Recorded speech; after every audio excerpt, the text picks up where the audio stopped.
This is Raby. He's the CEO of Natixis Investment Managers. We're about to have a great conversation, but before we do, I want you to mobilize your apps once again for a poll. And as you do, I'm going to remind you of something that you may not have discovered yet about your app. It functions as a networking tool. It's easy, to a degree, to meet people out in the hallway here, have a cup of coffee, a date, whatever the case may be. But you can also introduce yourselves to one another via this app, and I urge you to take advantage of that tool. And so here's our next poll question. This tells us what I hoped it would tell us, Jean, that not all emerging markets are created equal. Correct. Can I pick up on that? You can. I think this notion of emerging market is completely outdated. Completely which? Outdated. Outdated. Yes. Bunk? Within emerging market, you have now such a variety of context, environments, opportunities, that having this catch-all phrase has become a misnomer in my view. We are victims of the taxonomy of MSCI. And when you look at the actual countries that are defined as emerging markets, some of them, to me, look pretty emerged. When you think about China as an emerging market, when it's already the second largest economy in the world, and on a purchasing power parity, the biggest, you have to wonder. And within that, when you think about, if you use emerging markets, then when you think about the traditional asset classes, equities, it's more Asia. Debt, it's more Latin America. Historically, the countries defined as emerging markets were below investment grade from a credit rating perspective. Nowadays, it's investment grade, a number of them.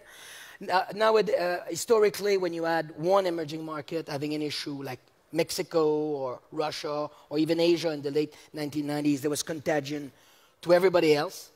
I note that we have matured a lot because you've had the issue in Turkey, you have the issue in Argentina and in Venezuela, and it didn't create the storm that similar issues have created in the past. So I think investors have matured and look at each opportunity based on its own merit.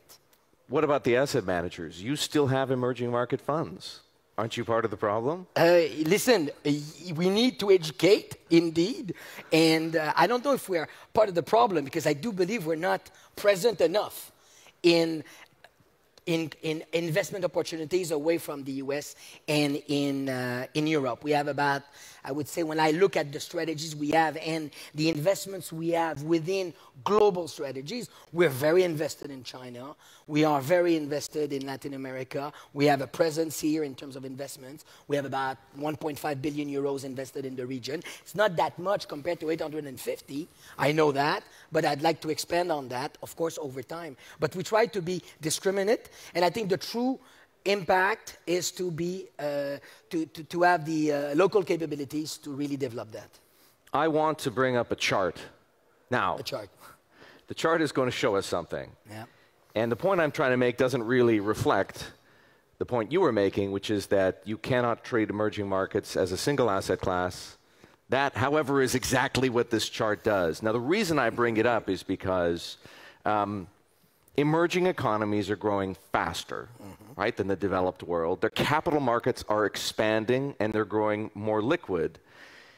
We have every reason to believe that emerging markets, on the whole, should perform better than the developed world. And yet it doesn't. Look at what happened over the past 5 years. This is a normalized chart, which is to say that it's indexed, it starts at 0, and on a price appreciation basis, the MSCI, you referred to this before, the MSCI Emerging Markets Index is up just slightly north of 7% in 5 years. And the S&P 500, not an ideal proxy for developed markets, but we'll use it all the same, is up more than 50%.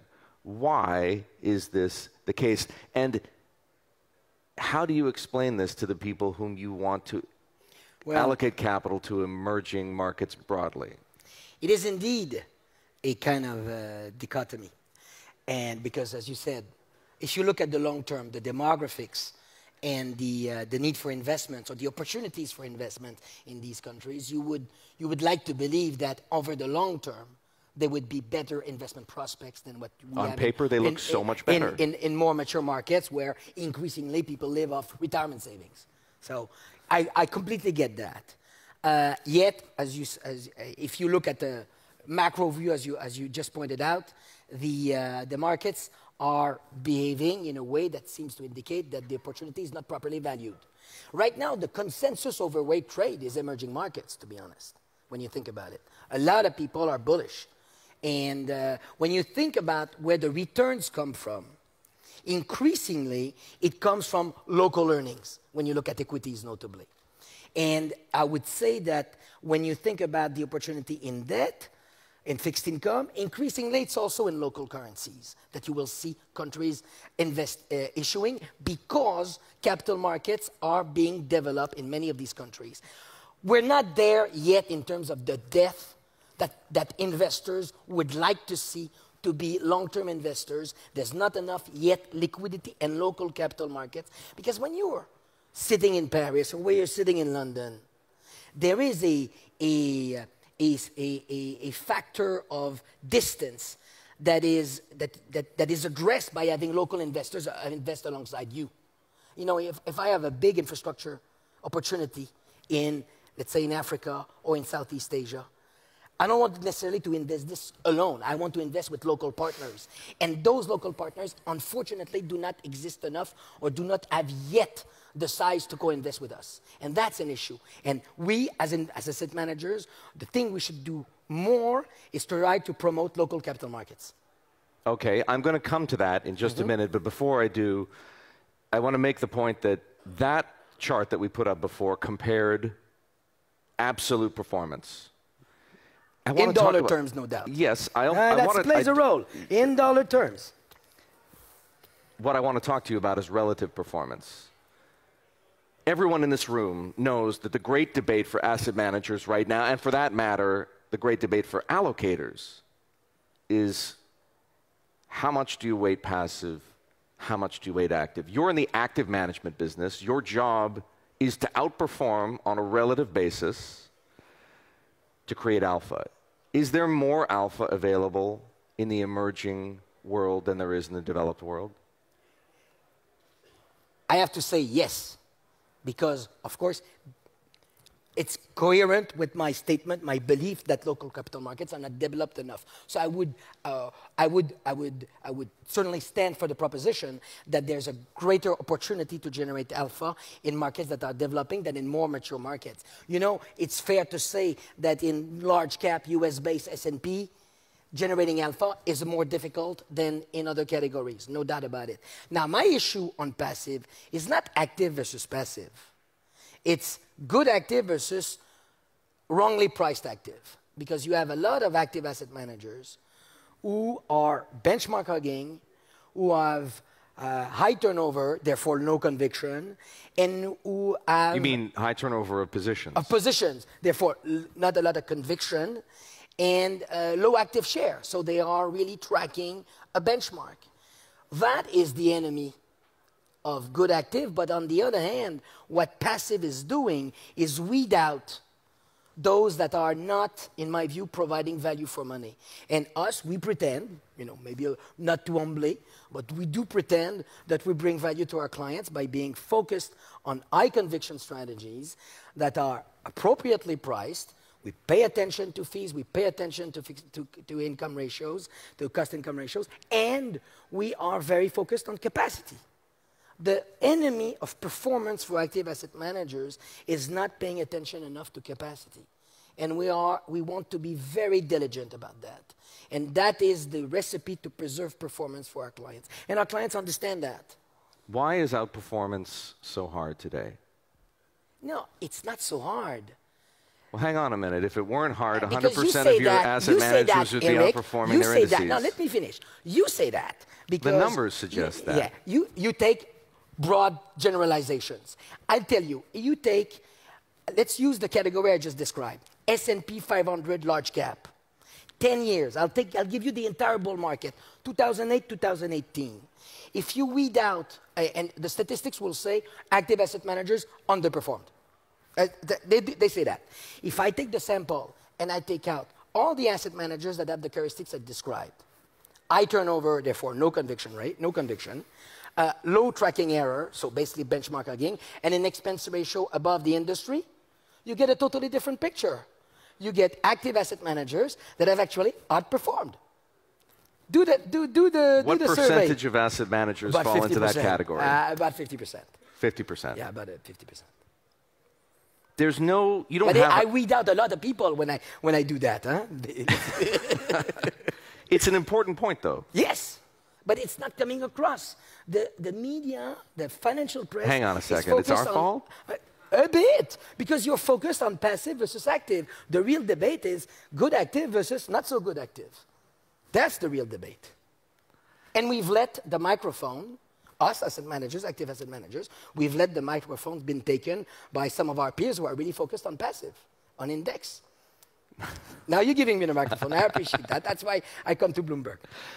There is no such thing. People may not realize that at Natixis has a different business model than other asset managers, right? You are an organization of affiliated asset managers, some of which you own outright and some of which you have a majority stake in.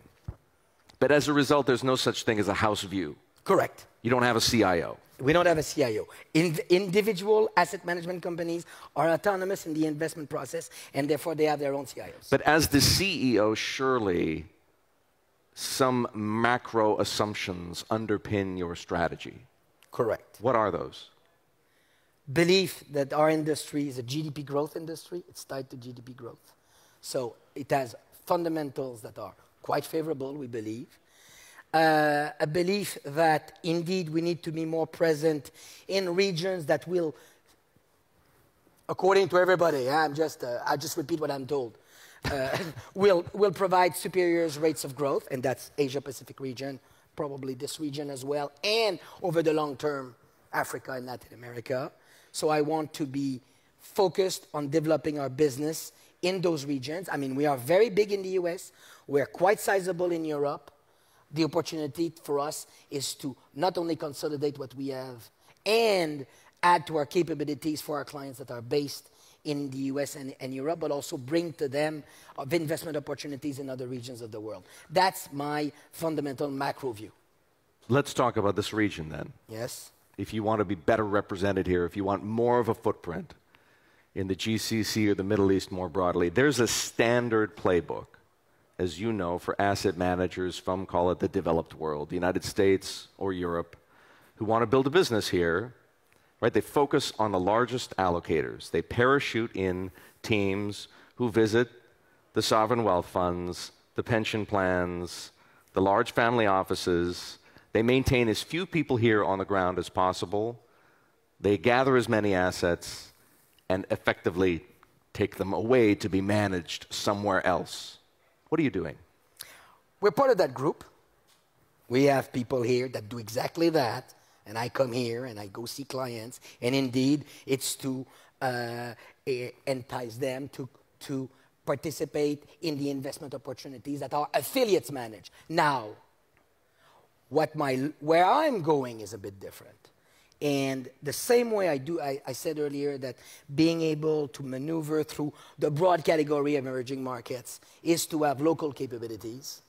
I think my playbook here will increasingly be focused on trying to identify and bring into our family investment teams that have the characteristics we see, active asset managers, entrepreneurial, that have a brand, and that can benefit from belonging to our group, and which can generate performance based here, investing locally. Capital markets are not as developed, although private markets are becoming increasing opportunities. To me, if I were to tell you what my dream picture is, in 5 years we have a team here that invests here locally in the region, potentially in other parts of the world that have a good connectivity with the UAE, and that really generate performance and to which we can bring assets from our clients around the world. That's my playbook. It's difficult to find because it's a people business. We need to find the right people. They need to understand our philosophy and our DNA, which is not easy to grasp, because it's a culture as much as an org chart, but we're working on that. You want to do deals effectively here. Deals you want to sign up affiliates. I'd be happy to find an affiliate that I can either grow by seeding a team, which we just did in Natixis in December, a team from another asset manager, which we seeded with 100 million euros or thereabouts, in strategies which we do not have, or acquire, or become an investor in an already existing investment company. We can look at both. We're not dogmatic. The model allows for flexibility. Some people here might be interested to know what you're talking about.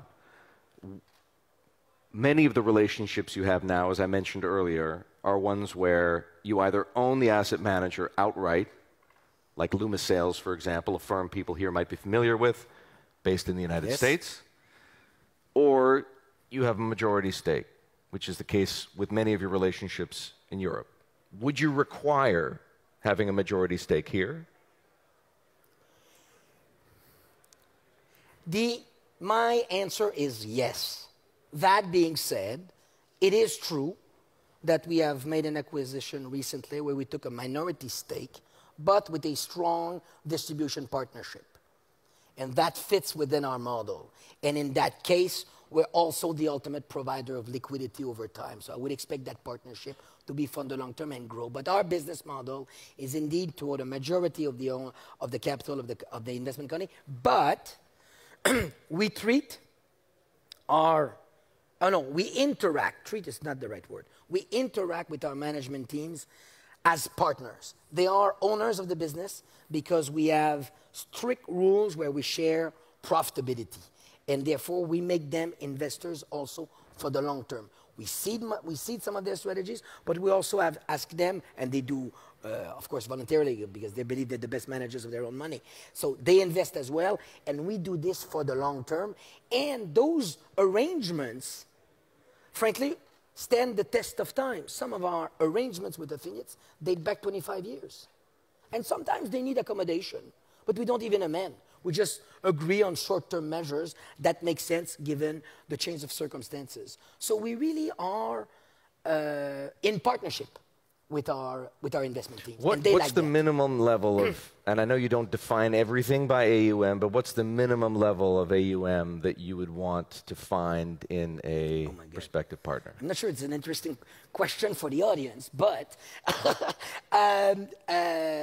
you know, I'm going to say the banal answer. I don't have a set size in mind.